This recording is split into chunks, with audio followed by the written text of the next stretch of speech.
Hello, my beautiful people, top performers, team leaders, executives. I know this shirt is a little bit loud, but just try to bear with me and focus on what I have for you today, because this is going to present a lot of value to you. If you can just see how you can apply this to your business, to your team, you're going to get a lot out of it.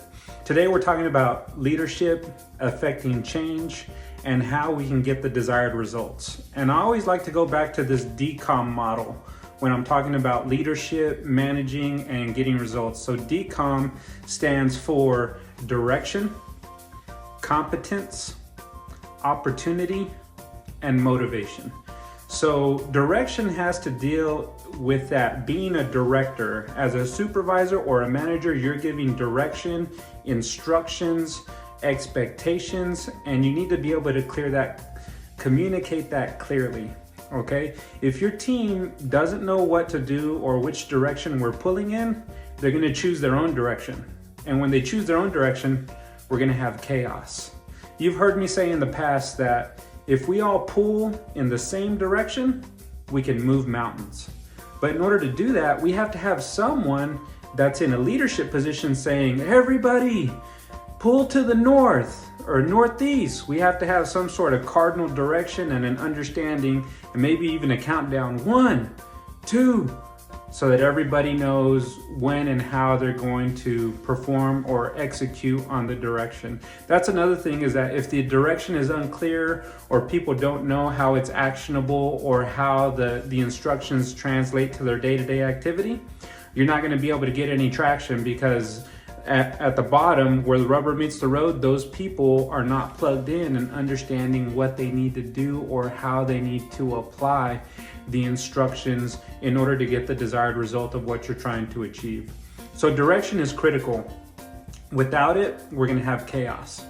The next important foundational piece of leadership and affecting change is competence.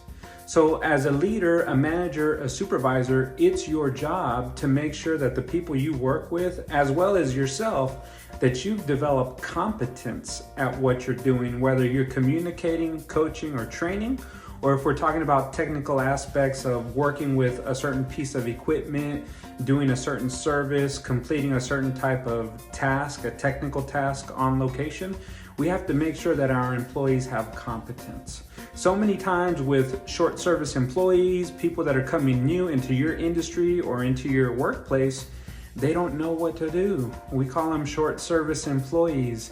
They need training, they need guidance, they need a mentor, because if we allow them to continue to operate in incompetence, someone could get hurt, someone could get killed, we could trash a piece of equipment, and all of these things. For a small business, one serious injury, one serious accident, or one highway fatality could put them in a situation of bankruptcy.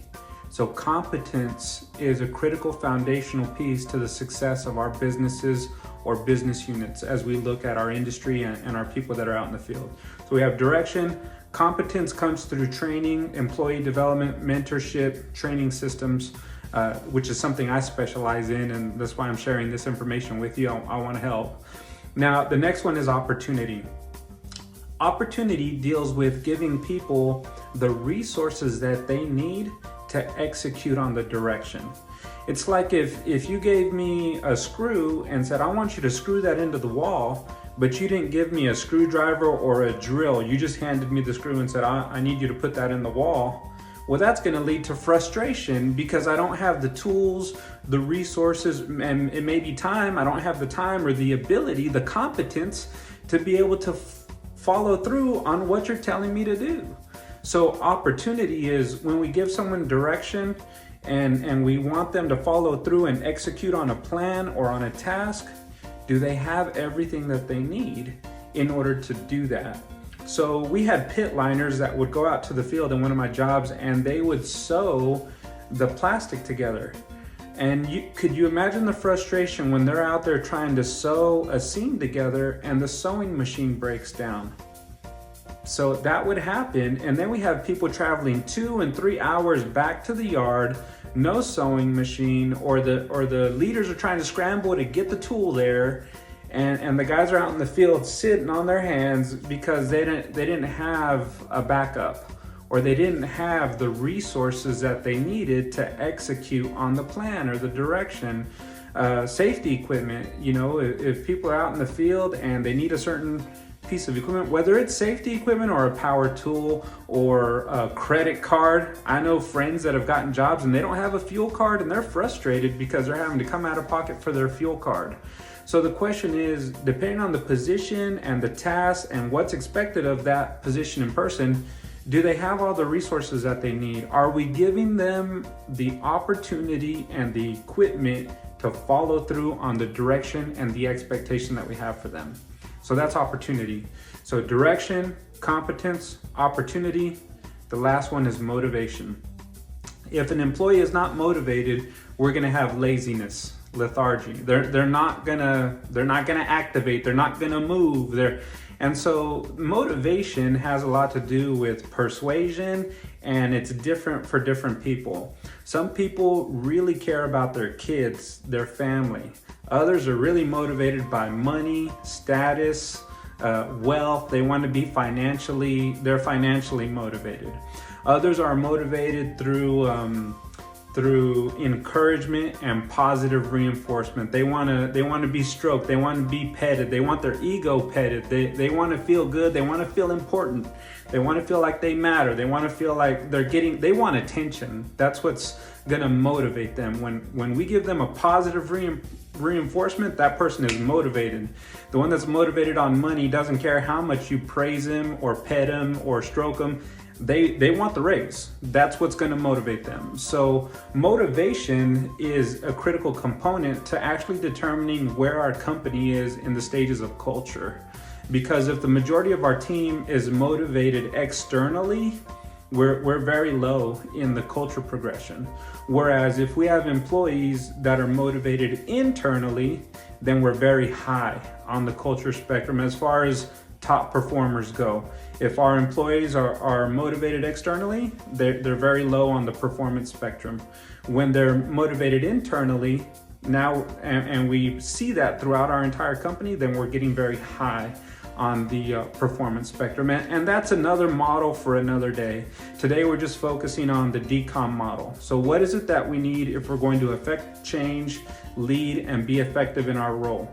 Whether we're leading a small team, it could be a crew, it could be 5 guys, or maybe we have a set of crews, maybe we've got 2 or 3 crews or 4 crews.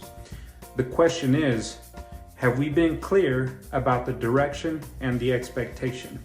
And sometimes, most of the time, we have to do that daily with our people that are out in the field. That's why we get together in the morning at the yard. We draw the locations, we draw the directions. We tell them, make sure you load up all of these materials, take an extra roll of thread or whatever it is that we can foresee being a problem with their opportunities. We're gonna try to see that in advance and equip our people as we're giving them the direction and the expectation.